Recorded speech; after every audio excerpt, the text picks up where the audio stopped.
Halo teman-teman, kembali lagi bersama kami untuk membahas soal-soal tentang SKD CPNS 2024. Nah, kita masih di materi yang sama nih teman-teman. Ini akan menjadi materi terakhir tentang Pancasila. Setelah ini kita akan membahas materi tentang NKRI. Nah, tidak menutup kemungkinan nanti setelah kita membahas materi-materi yang lain termasuk NKRI, ketika dirasa butuh untuk melakukan pembelajaran terkait Pancasila kembali, maka akan kita lakukan pembelajaran lagi. Kita akan buatkan video tentang Pancasila. Gitu ya teman-teman ya. Oke, kita mulai soal yang pertama. Pengaturan dan penerapan sistem perekonomian diharapkan dapat mewujudkan kesejahteraan rakyat untuk saat ini dan masa yang akan datang. Hal ini merupakan salah satu wujud kekuatan ideologi Pancasila, yaitu asas. Nah, teman-teman tahu kan caranya seperti apa? Yang pertama, kita cari kata kuncinya. Ya. Penerapan sistem perekonomian. Ya, untuk mewujudkan kesejahteraan rakyat untuk saat ini dan masa yang akan datang.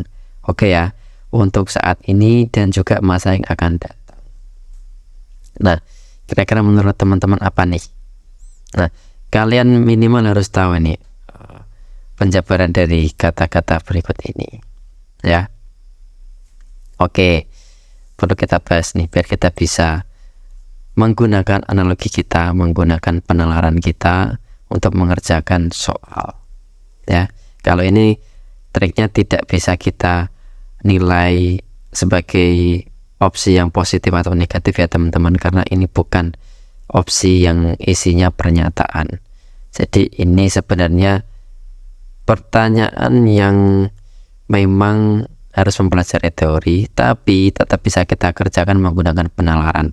Nah, caranya adalah kita harus bisa menerka-nerka, bisa menganalogikan. Nah, mulai dari fleksibilitas. Fleksibel artinya dia fleksibel ya teman-teman. Nah, ini aja udah ketahuan ya. Fleksibel ya. Boleh ya untuk saat ini dan masa yang akan datang kan otomatis fleksibel, kita tandai dulu. Siapa tahu nanti ada jawaban yang lebih mendekati. Progresif apa sih teman-teman? Ya, progresif itu sesuatu hal yang memang dia berprogres dan progresnya itu relatif cepat. Ya, misal nih kita mau menghadapi ujian SKD CPNS. Mungkin misal 3 bulan lagi, tapi kita sudah memulai belajar mulai hari ini ya, dan kita belajarnya setiap hari dan berprogres, artinya kita progresif nih ya kan, jadi tetap ada progres. Berarti ini enggak nyambung ya teman-teman. Realistis itu apa sih? Realistis ya realistis, nyata ya teman-teman, enggak masuk ya kalau kita kaitkan. Idealisme itu apa sih? Idealisme itu cara pandang atau cara berpikir. Jadi jelas enggak itu ya, enggak masuk akal ya, enggak relate dengan pertanyaannya. Objektif udah saya jelaskan di video sebelumnya, bisa dibuka di profile kemudian dicari saja. Di sana itu sebenarnya kita belajar nggak cuman bagaimana cara menjawab soal, tapi juga kita menganalisis opsi-opsi yang lain untuk kita jadikan bahan belajar gitu ya teman-teman ya. Ya, kita cek dulu jawabannya. Nah, jawabannya A ya teman-teman. Kekuatan ideologi tergantung pada 3 dimensi ideologi, yaitu dimensi realita, dimensi idealisme, dimensi fleksibilitas. Ya teman-teman ya, ternyata bisa kita kerjakan dengan penalaran gitu ya teman-teman. Jadi kita nggak susah-susah untuk belajar teori lebih banyak. Oke, kita lanjut ke soal berikutnya. Berikut ini yang bukan ya teman-teman, yang bukan merupakan nilai praktis yang ditunjukkan dalam sila kemanusiaan yang adil dan beradab yang berkaitan dengan HAM adalah Oke, kita cari kata kuncinya yang jelas bukan ya. Yang bukan. Kata kuncinya adalah nilai praktis. Artinya yang bukan nilai praktis. Kemudian HAM. Oke, kita cek satu-satu jawabannya. Berani membela kebenaran dan keadilan. Kalau kita berbicara positif, saya yakin ini jawabannya pasti positif semua, ya, positif semua. Tapi kita kerucutkan lagi, ya, kita kerucutkan lagi. Ini kaitannya apa sih? Kaitannya dengan kemanusiaan, ya, yang jelas kemanusiaan. Ini sila kedua, kemanusiaan yang adil dan beradab. Yang berkaitan dengan HAM pasti ngomongin kemanusiaan. Berani membela kebenaran dan keadilan. Ini bagus ya, karena kebenaran dan keadilan, karena keadilan itu pasti menyangkut manusia. Cinta tanah air dan bangsa. Ini agak kurang ya teman-teman, mari kita cek jawaban yang lain. Menjunjung tinggi nilai kemanusiaan, oke ya. Tenggang rasa pada orang lain, oke ya, ada kaitannya dengan manusia ya. Mengakui persamaan hak dan kewajiban antara sama manusia, jelas, ini ada kaitannya. Berarti yang nggak ada kaitannya apa? Ya, jelas B. Cinta tanah air dan bangsa. Mari kita cek jawabannya. Nilai praktis yang ditunjukkan dalam sila kemanusiaan yang adil dan beradab yang berkaitan dengan HAM antara lain sebagai berikut. Nah, ini ada nih. Ada penjelasannya. Yang pasti ini penjelasannya berkaitan dengan manusia, teman-teman. Tidak perlu saya bacakan satu-satu.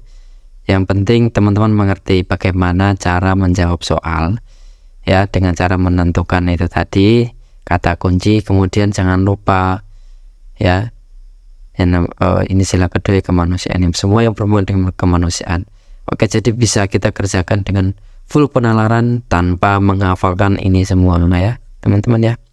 Mudah ya teman-teman ya. Kita lanjut ke soal berikutnya. Pancasila sebagai filosofistik Groundslack menempatkan Pancasila sebagai, nah, filosofistik Groundslack itu apa sih teman-teman? Itu artinya ya, artinya adalah falsafah dasar negara ya. Oke, kira-kira menurut teman-teman jawabannya apa nih? A. Dasar Undang-Undang 1945 dan NKRI. B. Pandangan hidup bangsa Indonesia. C. Prinsip politik bebas aktif Indonesia. D. Kepribadian bangsa Indonesia. E. Perjanjian luhur bangsa Indonesia. Menurut teman-teman apa nih jawabannya? Teman-teman harus tahu ya, karena ini pengetahuan dasar ya. Jadi teman-teman harus tahu kira-kira Pancasila sebagai dasar dan falsafah negara itu seperti apa ya. Apa teman-teman jawabannya? Jelas yang A ya teman-teman ya, karena kita berbicara dasar negara, falsafah dan dasar negara ya. Artinya ya Pancasila sebagai pandangan, kan tadi saya bilang falsafah itu pandangan, falsafah dan dasar negara ya. Kalau sebagai dasar negara ya, kita sebagai acuan Pancasila untuk membuat peraturan ya, mulai dari UUD 1945 sampai ke peraturan pemerintah atau undang-undang, kemudian sampai pada peraturan yang terendah sekalipun, di Perda sekalipun ya, itu harus mengacu pada Pancasila. Jawabannya A ya teman-teman ya. Kedudukan pokok Pancasila dalam NKRI adalah sebagai filosofistik Groundslack atau dasar filsafat negara. Filsafat atau falsafah sama saja ya teman-teman ya, yang berarti merupakan dasar dari UUD 1945 dan NKRI.